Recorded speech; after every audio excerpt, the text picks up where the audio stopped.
Welcome to techno learning.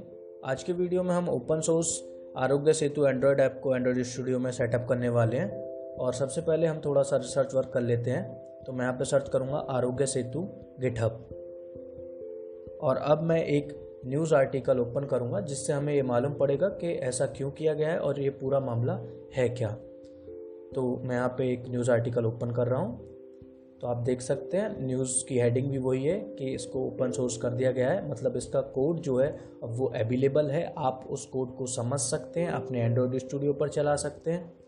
और ऐसा government ने क्यों किया है, ये स्टेप क्यों लिया है, उसके बारे में भी हम जान लेते हैं। तो गवर्नमेंट ऑफ इंडिया ने रिक्वेस्ट किया है डेवलपर्स से कि वो ओपन सोर्स पर अपना कुछ कंट्रीब्यूशन दें और ऐप को इम्प्रूव करने में हेल्प करें, ताकि आरोग्य सेतु जो है, और इसके लिए गवर्नमेंट ऑफ इंडिया ने एक बाउंटी प्रोग्राम भी रखा है। यानी कि जो कंट्रीब्यूटर्स या डेवलपर्स इसमें अच्छा कंट्रीब्यूशन देंगे उनके लिए प्राइज़ मनी भी रखा गया है, और वो प्राइज़ मनी है अराउंड 1 लाख रुपी। तो ये बहुत ही अच्छा मौका है स्टूडेंट्स के लिए और ओपन सोर्स में कंट्रीब्यूट करने वाले डेवलपर्स के लिए कि वो आगे आके गवर्नमेंट की हेल्प करें, देश की हेल्प करें। तो अब हम इसको क्लोज कर लेते हैं और आते हैं NIC दिल्ली का ऑफिशियल गिटहब रेपो है आरोग्य सेतु _एंड्रॉयड। और यहाँ पर रीडमी में इन्होंने सारा कुछ information Aarogya Setu Android app के बारे में दिया हुआ है, चाहे वो इंट्रोडक्शन हो, फीचर्स हो, या फिर इसको सेटअप कैसे करना है उसके स्टेप्स हों। तो आप देख सकते हैं कि इतने सारे फीचर्स अभी तक इस ऐप में डेवलपर्स ने प्रोवाइड करा दिए हैं। हालांकि ये ओपन सोर्स वाले डेवलपर्स के नहीं हैं, ये जो पहले से इस पर लोग काम कर रहे हैं उनके हैं। और सेटअप करने के लिए आपकी लिए रिक्वायरमेंट्स भी इसमें बताई गई हैं, और कॉन्फ़िगर के लिए इन्होंने ये 2 फाइल कॉन्फ़िगर करने के लिए बोला है। तो ये हम करने वाले हैं इस वीडियो में। और आगे देख सकते हैं कि इन्होंने इन दोनों फाइलों का कुछ कोड भी यहाँ पे दिया हुआ है, और स्टेप्स जो है वो सारे कुछ बताए हुए हैं जिससे हमें आसानी हो इसको सेटअप करने में। तो अब हम इसको डाउनलोड कर लेते हैं। हमारे पास 2 ऑप्शन होते हैं, या तो हम इसको जिप फॉर्मेट में डाउनलोड कर लें और फिर एक्सट्रैक्ट करके ओपन कर लें एंड्रॉयड स्टूडियो में, और दूसरा ऑप्शन है कि हम इसका SVN जो है वो कॉपी कर लेते हैं। तो हम यही दूसरा ऑप्शन लेंगे। हमने ये कॉपी कर लिया है और अब हम ओपन करेंगे एंड्रॉयड स्टूडियो। एंड्रॉयड स्टूडियो एक बड़ा सॉफ्टवेयर है, थोड़ा सा टाइम लेता है लोड होने में, तो हम थोड़ा सा वेट कर लेंगे।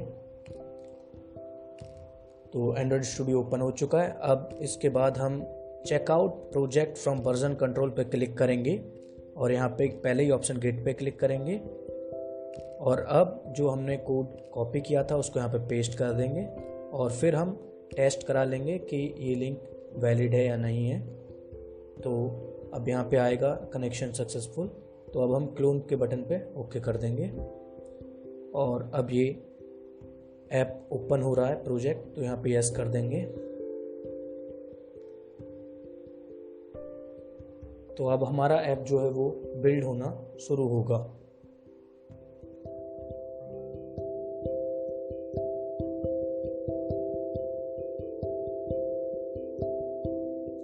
तो यहाँ पे एक एरर आ चुकी है, एक keystore.properties नेम की जो फाइल है वो मिसिंग है। एक्चुअली में ये वही फाइल है जो हमें कॉन्फ़िगर करनी है और जिसका कोड उन्होंने गिटहब पे दिया हुआ है। तो ये फाइल का यूज़ इसलिए ज़्यादा है क्योंकि इसी से इन्होंने कुछ ग्लोबल वेरिएबल्स सेट किए हुए हैं एंड्रॉयड स्टूडियो में। तो हम सबसे पहले गिटहब पेज पे आ जाएंगे और वो कोड देख लेंगे। तो हमको यहाँ पे अब keystore.properties का ये जो ब्लॉक ऑफ कोड है इसको कॉपी करना है। तो हम इसको कॉपी कर लेंगे, और फिर उसके बाद हमें एक फ़ाइल बना के इसको वहाँ पे पेस्ट करके उस फाइल को सेव कर देना है। तो हमने इसको कॉपी कर लिया है। अब हम वापस एंड्रॉयड स्टूडियो में चलेंगे, और इसके बाद अब हम ये देख लेंगे कि ये कहाँ पे स्टोर है। हमें इसका पाथ मालूम पड़ गया है। तो अब यहीं पे एक ऑप्शन होता है, हम राइट क्लिक करेंगे यहाँ पे, तो शो इन फाइल नाम का एक ऑप्शन होता है, उस पर हम क्लिक करेंगे तो हम इसके डायरेक्टरी में पहुँच जाएंगे। तो अब हम इसकी डायरेक्टरी में पहुँच चुके हैं। अब हम यहाँ पे कोई भी एक फ़ाइल को कॉपी करके पेस्ट कर देंगे, उसकी कॉपी बना लेंगे और इसको अब रीनेम कर देंगे keystore.properties से।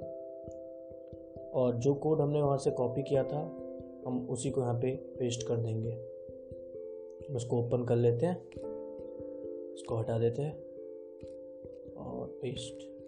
सॉरी, यहाँ पे थोड़ा सा मिस्टेक हो गया। हम वापस गिटहब पे चलते हैं, हमको दोबारा कोड कॉपी करना होगा, तो हम कॉपी कर लेते हैं। डन। उसके बाद हम वो फाइल खोल लेते हैं और यहाँ पे पेस्ट कर देते हैं और इसको अब हम सेव कर देते हैं Ctrl+S से। तो अब ये सेव हो चुका है और इसके बाद हम एंड्रॉयड स्टूडियो में वापस चलते हैं और इसको सिंक कर देते हैं दोबारा।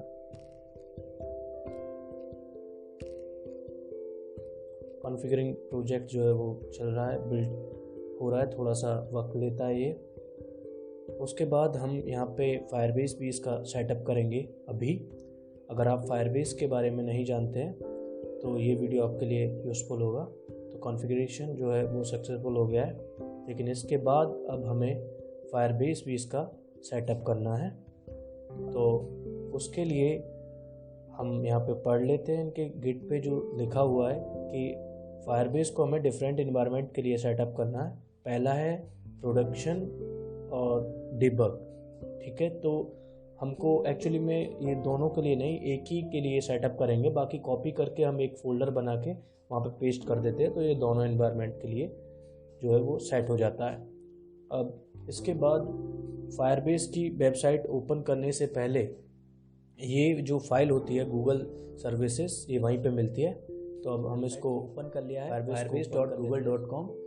फायरबेस एक बहुत ही अच्छा प्लेटफॉर्म है एंड्रॉयड वेब डेवलपमेंट और iOS डेवलपमेंट के लिए। ये बहुत सारी सर्विसेज प्रोवाइड कराता है। आप इसको परचेज़ भी कर सकते हैं अगर आप बड़े लेवल पे काम कर रहे हैं। अगर आप स्टूडेंट हैं और छोटे लेवल पे ही अभी वर्क कर रहे हैं तो आप अभी फ्री वाला यूज़ कर सकते हैं। इसके बाद हम यहाँ पे राइट टॉप मोस्ट में गो टू कंसोल पे क्लिक करेंगे और इसके बाद हमें एक विंडो दिखाई देगी जिसमें हमें अपना प्रोजेक्ट जो है वो यहाँ पे क्रिएट करना होता है और उसको कॉन्फ़िगर करना होता है। तो अब यहाँ पे हम क्लिक कर लेते हैं ऐड प्रोजेक्ट पर, वो भी शो होगा, थोड़ा सा वक्त लग रहा है। हाँ, तो आ गया। इसको हम क्लिक कर लेते हैं ऐड प्रोजेक्ट और अब यहाँ पे हम अपने प्रोजेक्ट का नेम दे देते हैं। तो मैं अपने इस प्रोजेक्ट का नेम आरोग्य सेतु ही दे देता हूँ। तो मैं यहाँ पे लिख देता हूँ आरोग्य सेतु और अब हम क्लिक कर लेते हैं कंटिन्यू पर। उसके बाद अगेन कंटिन्यू, फिर यहाँ पे अकाउंट को हम डिफ़ॉल्ट सेलेक्ट कर लेंगे। उसके बाद क्रिएट प्रोजेक्ट। तो जब तक ये प्रोजेक्ट क्रिएट होता है हम फायरबेस को थोड़ा सा जान लेते हैं। फायरबेस से हम चैट ऐप भी बना सकते हैं जैसे व्हाट्सएप है, और इससे कई सारे प्रोजेक्ट जो हैं वो बहुत ईजी हो जाते हैं। यानी कि अब हमें अपने ऐप को अपडेट करने की इतनी नीड नहीं रहती अगर हम फायरबेस का यूज़ करते हैं। ये एक सर्वर की तरह ही वर्क करता है और शुरुआत में आपको फ्री मिलेगा और आप इस पर अपने प्रोजेक्ट्स बहुत ही आसानी से क्रिएट कर लेंगे और उन्हें कॉन्फ़िगर भी कर पाएंगे। और अब ये फिनिश हो रहा है तो इसको हम देख लेते हैं, आगे कंटिन्यू पे क्लिक करते हैं और उसके बाद अब यहाँ पे हम एंड्रॉयड जो सेकंड ऑप्शन है लोगो आ रहा है एंड्रॉयड का, उस पर क्लिक कर लेते हैं। यहाँ पे हमें एप्लीकेशन पैकेज नेम देना होगा। तो वापस चलते हैं अपने एंड्रॉयड ऐप में और यहाँ पे या तो हम बिल्ड फाइल में, बिल्ड ग्रेडल फाइल में या मैनिफेस्ट में एप्लीकेशन आईडी को चेक करेंगे, वही हमारा पैकेज नेम होता है। उसको हम कॉपी करेंगे। तो मैं यहाँ पे सर्च कर लेता हूँ एप्लीकेशन आईडी, तो जी हाँ मिल चुकी है। इसके बाद हम इसको कॉपी कर लेंगे और कॉपी करने के बाद हम वहाँ पे पेस्ट कर देंगे फायरबेस पे। तो यहाँ पे पेस्ट कर दिया। अपने ऐप का नेम दे देते हैं आरोग्य सेतु। इसके बाद जो अगला ऑप्शन है इसको हम खाली छोड़ देते हैं, इसका कोई इफेक्ट नहीं है। उसके बाद हम रजिस्टर ऐप कर लेते हैं। अब जो आगे का स्टेप आएगा वो इम्पोर्टेंट है, वहीं से हमारा कॉन्फ़िगरेशन होता है रियल फायरबेस का। तो यहाँ से हमें ये गूगल services.json फाइल डाउनलोड करनी होगी और इसको पेस्ट करना होगा। जो लोकेशन यहाँ पे एरोज़ में बताई गई है वहाँ पर ही। ये हमें गिटहब पर भी आरोग्य सेतु के ओपन सोर्स में भी ये रिटन था कि ये हमें वहाँ से कॉपी करके पेस्ट करना है। और इसके बाद ये SDKs उसमें ऑलरेडी सेटअप हैं हमारे आरोग्य सेतु के ओपन सोर्स कोड में, तो इसकी हमें नीड नहीं है। उसके बाद हम नेक्स्ट कर लेंगे और स्किप कर देंगे। और अब हम वापस चलते हैं एंड्रॉयड स्टूडियो में। तो हम यहाँ पे प्रोजेक्ट को सेलेक्ट कर लेंगे। उसके बाद हम यहाँ पे ऐप को एक्सपेंड करेंगे और यहीं पे हम पेस्ट कर देते हैं Ctrl+V, डन।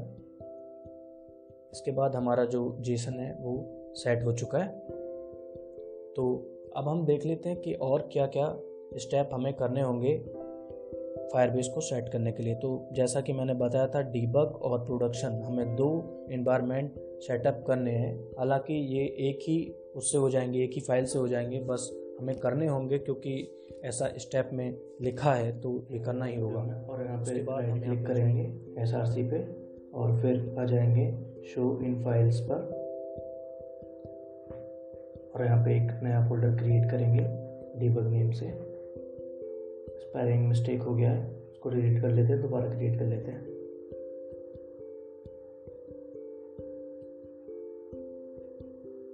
डीबग, अब यहाँ पे वो गूगल जेसन वाला फाइल यहाँ पे पेस्ट कर देंगे। हो गया ये, वापस चलते हैं और अब आते हैं डीबग में। हाँ, ये फाइल आ गया है। उसके बाद इसमें इसका जो पैकेज नेम है डीबग वाले का वो डिफरेंट था, तो इसीलिए यहाँ पे डीबग लगाना पड़ेगा, .debug। तो अब प्रोजेक्ट वो कॉन्फ़िगर हो गया है। और उसके बाद अब हम अपने फ़ोन की स्क्रीन को ओपन करेंगे जहाँ पे हम अपने ऐप को रन कराने वाले हैं। आपको एक बात का बहुत ध्यान देना है कि ये जो nic.goi.arogya-setu है, इसके बाद .debug आपको ज़रूर लगाना है, नहीं तो एरर आ जाएगी। तो अब हमारा जो स्क्रीन है वो आ गया है। तो अब हम अपने ऐप को रन करा लेते हैं एक बार।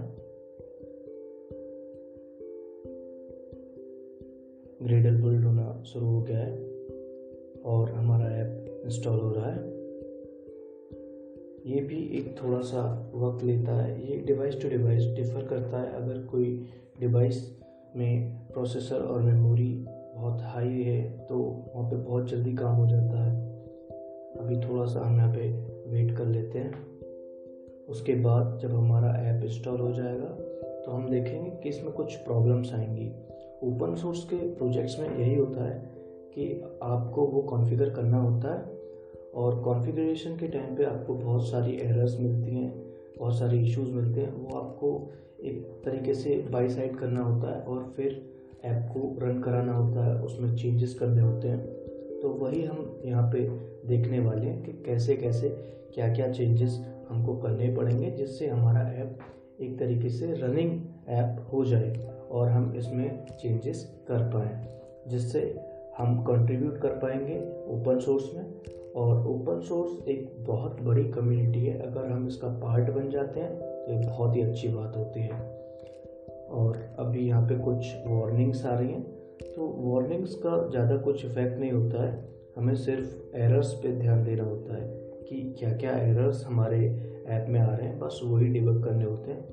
वार्निंग्स को तो ये साइड पास कर देता है, तो उसके लिए हमें ज़्यादा टेंशन नहीं लेनी चाहिए।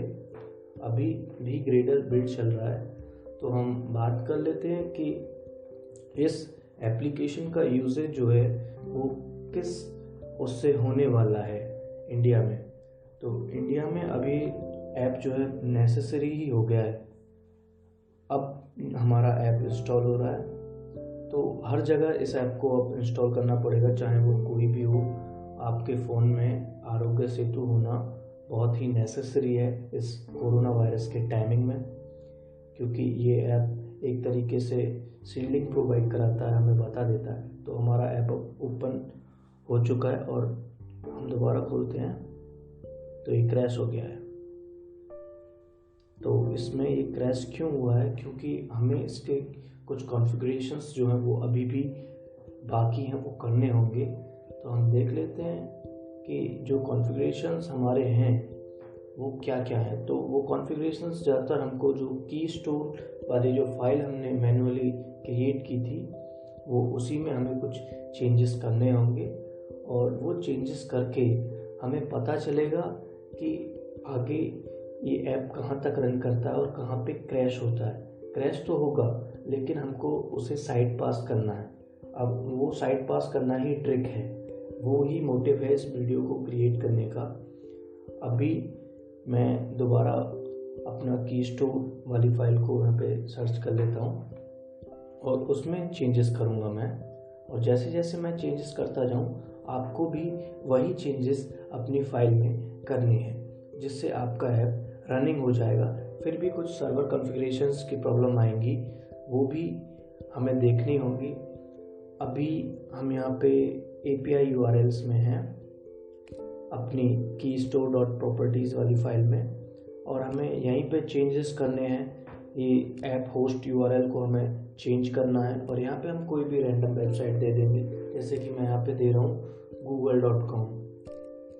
तो उससे क्या है, हमारा ऐप थोड़ा सा रनिंग हो जाएगा, आगे की स्क्रीन हमें शो होनी शुरू हो जाएंगी।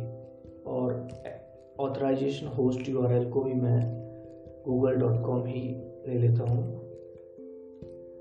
अब इसके बाद जब मैं इस ऐप को रन करूँगा तो ये कुछ स्क्रीन्स इसकी रन हो जाएंगी, लेकिन फिर भी जो सर्वर कॉन्फ़िगरेशंस हैं उस पर हमारा ऐप क्रैश करेगा। तो उसको हमें साइड पास करने की इतनी नीड नहीं होगी, क्योंकि हम कस्टम एक्टिविटीज़ का यूज़ कर लेंगे, जिससे हमें उसको करने की इतनी नीड नहीं रहेगी। तो हमें सिर्फ ये ऐप वहाँ तक चलाना है जहाँ तक ये फ़ोन नंबर जो है आपका वो सबमिट कराता है, और उस पर OTP ये नहीं भेज पाएगा क्योंकि हमारा ऐप सर्वर से कनेक्टेड नहीं है। ये सर्वर कॉन्फ़िगरेशंस जो हैं AWS की बैकअप की वगैरह SSL सर्टिफिकेट वगैरह हमारे पास नहीं है, तो हम सिर्फ वहीं तक चलाने वाले हैं इस ऐप को।